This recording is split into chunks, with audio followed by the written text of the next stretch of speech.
होती है। धन्योर शहर से हम बड़ी मुश्किल से यहाँ चश्मा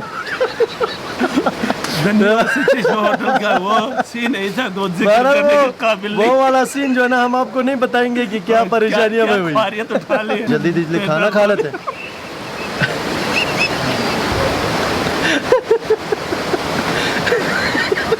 निकलते हैं घर की तरफ और घर में जाके एकदम से लेट जाते हैं और सुबह जागते हैं घर की तरफ निकलते।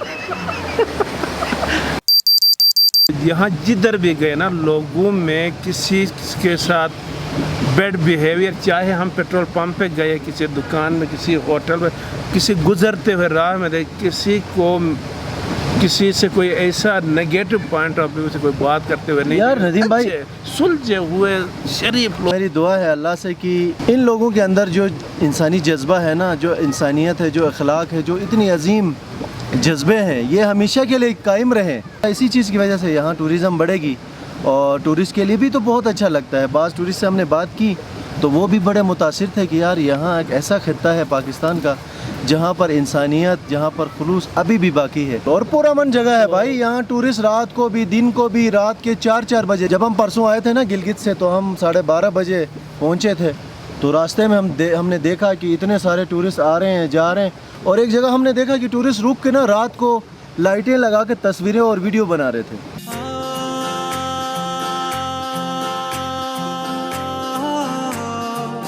तो जब निकले थे सकरदू शहर से गिलगित की तरफ, तो रास्ते में हमारा प्लान बना, मैं और नदीम भाई का, कि यार इधर आरिफ भाई के पास थोड़ा सा रुकते हैं, माहौल भी अच्छा है। ये विलायत अली साहब भी मिले, इनसे भी बड़ी अच्छी गपशप रही, और आरिफ साहब से भी ये इस रिजॉर्ट के ओनर हैं। अच्छा लगा, कप चाय भी पी ली इस खूबसूरत माहौल में, इनसे कुछ गपशप की इस इलाके के मसाइल के बारे में। सभी हम निकलते हैं, हमारे पास टाइम बिल्कुल शॉर्ट है क्योंकि रास्ते में धूप बड़ी हमें ख़तरनाक मिलने वाली है, इसलिए हमारी कोशिश है कि जल्द से जल्द हम निकले।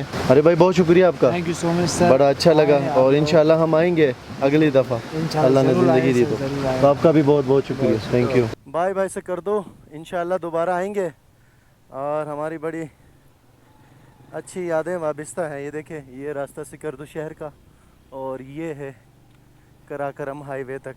70% जो रोड है यहाँ से इस्ताक नाला तक, वो बिल्कुल मेटल है, क्लियर है। ये देखिए इतनी खूबसूरत रोड बनी है, और जब ये कंप्लीट होगा ना ये रोड, तो होपफुली कराकरम हाईवे से यहाँ सिकरदू शहर तक मैक्सिमम 3 घंटे लगेंगे। बल्तिस्तान से आने वाला ये दरिया जो है ना, ये इस मकाम पे इस तरफ फैला हुआ है, ऐसा लगता है जैसे ये कोई झील बनी है। ये पूरा दरिया है और पीछे बड़े बड़े पहाड़ों का मंजर देखो। सिकरदू शहर से निकलते ही ये पहला गांव, ये सारी ज़री ज़मीनें हैं, और एग्रीकल्चर से बहुत मजबूत रिश्ता है इन लोगों का। और ये देखे खुबानी सुखाने का कितना अच्छा तरीका है बड़े पत्थर के ऊपर। हर चाहत का उन्वान वतन है, शान वतन, शायान वतन, दिले जिंदा का ईमान वतन। ये ऑफ रोड पैच काफ़ी मोड़ भी है, उतराई भी है, इसलिए मैंने नदीम भाई को उतारा है। ये थोड़ा सा चलेंगे पैदल, बस ये जगह जगह इस तरह से ना ऑफ रोड के पैचेस हैं जो काफ़ी दुश्वार हैं। जैसे जैसे हम सिकरदू शहर से गिलगित की तरफ, कराकरम हाईवे की तरफ बढ़ते जा रहे हैं, गर्मी इस हिसाब से बढ़ती जा रही है। ये एक रेस्ट एरिया है टूरिस्ट का, तो यहाँ चश्मे का पानी था, हमने मुंह हाथ धोया। परसों जब हम आए थे ना गिलगित से सिकरदू की तरफ, यहाँ पर हम पहुँचे थे होटल ढूंढते ढूंढते।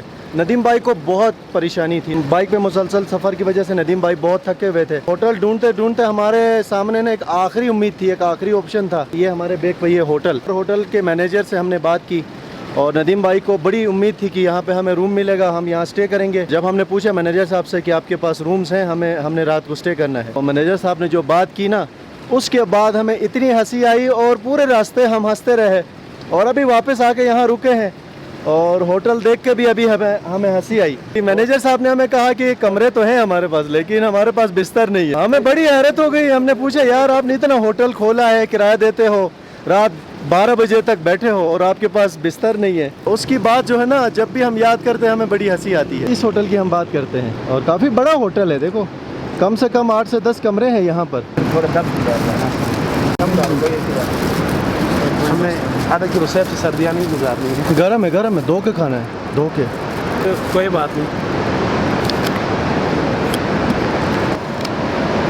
जो मिले डालो अंदर, फर्क ही नहीं पड़ता। अब नहीं खाना ना। ये बिल्कुल सामने कितना बड़ा और खूबसूरत गांव, और उस गांव के बीच में से कितना खूबसूरत वाटरफॉल गिरता है नीचे। क्या बात है यार, मेरा गोप्रो आपको शायद क्लियर ना दिखा सके यहाँ से। आप परसों आते हुए हमने ये सारे मनाजिर जो है ना हमने मिस किए हैं। आज हम दोबारा से इन मनाजिर को एंजॉय करते हैं। ये देखो क्या बात है भाई, कितना खुला गांव है। मेरे ख्याल में उस वाटरफॉल के साथ ये पावर हाउस भी बना है जो इस गांव को इलेक्ट्रिसिटी देता है। ए जान वतन, जानान वतन, ए गिलगित बल्तिस्तान वतन। ये देखें गिलगित से ये पैसेंजर लेके ये हाईवे से जा रही हैं बल्तिस्तान के मुख्तलिफ गाँव की तरफ। यहाँ पर रोड बन रही है तो उस वजह से ये साथ के जो मकानात है ये उखाड़ रहे हैं और रोड के ऊपर पानी। और नदीम भाई को मैंने थोड़ा सा उतारा है।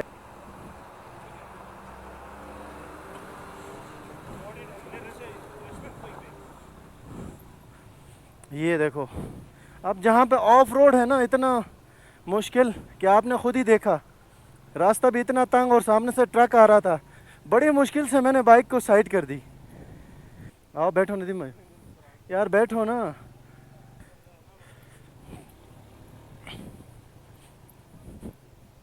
अभी मुझे अंदाज़ा हो रहा है कि ये उतराई उतरते हुए कि परसों रात कितनी चढ़ाई चढ़े हैं हम लोग।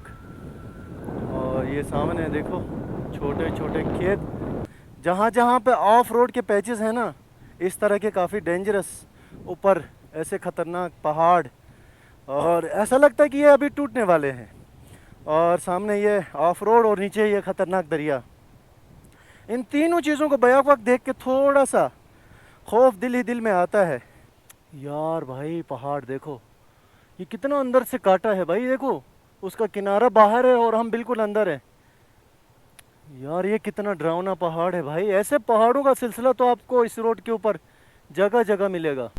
ये डम्बूदास का मेन बाज़ार, तुरंदू छोटा सा शहर है। मेरे ख्याल में आपको उतरना पड़ेगा नदीम भाई, आगे काम हो रहा है।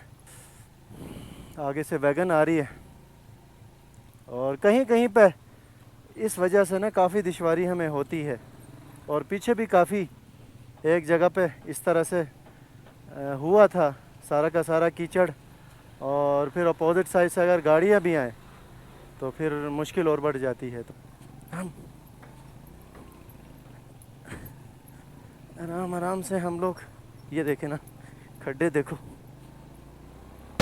एग्जैक्ट 9 बजे हम शंग्रीला रिजॉर्ट से निकले थे और अभी हम पहुंचे हैं इस्ताक नाला, और एग्जैक्ट टाइम इस वक्त 1 बजे है।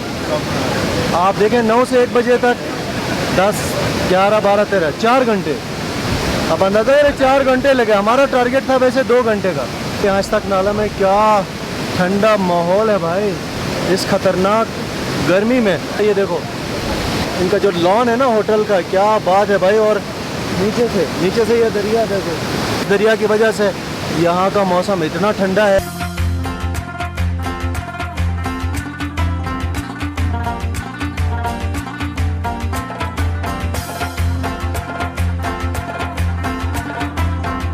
फाइनली हम पहुँच गए कराकोरम हाईवे के ऊपर। इस वक्त शाम के 5:30 बज चुके हैं और बीच में हमने 2 घंटे का रेस्ट लिया खाने के लिए और चाय वाय के लिए। मुंह में रेत और आंखों में भी रेत, आगे बड़े मुश्किल जगह पत्थर गिरे हुए थे रास्ते पे, हवा की वजह से लैंडस्लाइडिंग भी हो रही थी। बच के यहाँ तक पहुँच गए।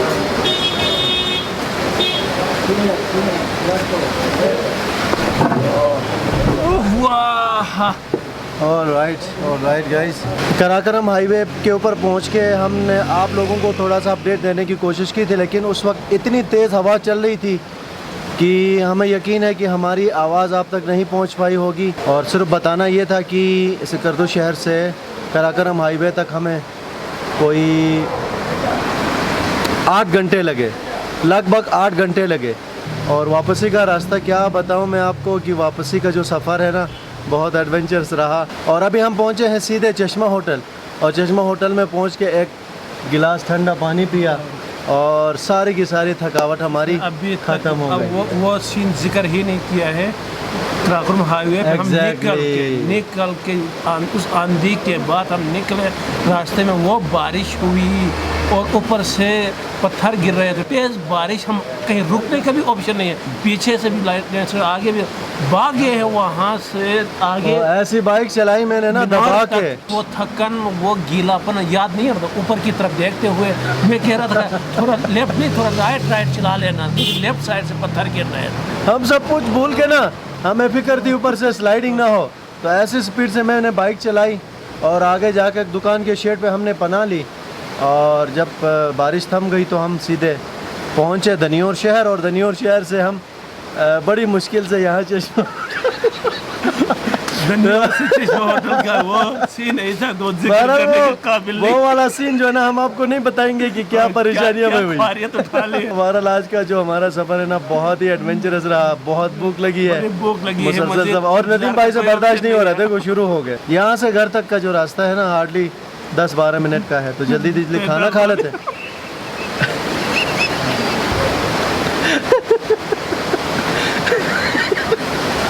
तो खाना आ चुका है, तो जल्दी जल्दी से खाना खा लेते हैं और निकलते हैं घर की तरफ, और घर में जाके एकदम से लेट जाते हैं और सुबह जागते हैं घर की तरफ निकलते।